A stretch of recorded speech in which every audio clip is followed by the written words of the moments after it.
আজ বিশেষ করে আমরা এমন একটা সময় পার করছি যখন আমাদের আশেপাশে অনেক মানুষদেরকে দেখবেন, আমাদের বিশেষ করে স্কুল কলেজ পড়ুয়া অনেক বন্ধুদেরকে দেখবেন, তারা প্রতিটা কথায় কথায় লজিক খোঁজেন।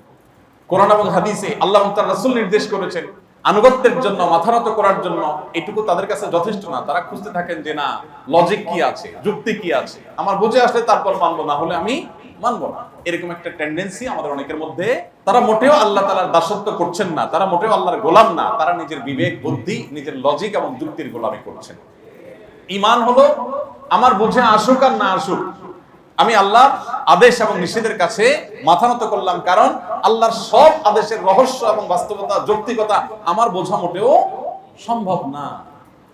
আমি যদি আল্লাহর সব আদেশ নিষেধের যৌক্তিকতাই বুঝে গেলাম, তাহলে আল্লাহ রাব্বুল আলামিনের যে রহস্য, তিনি যে হাকিম, তার যে প্রজ্ঞার কোনো সীমা নেই, তাহলে আমি যদি ধরে ফেলতে পারলাম, তাহলে তিনি হাকিম কেমনে হলেন?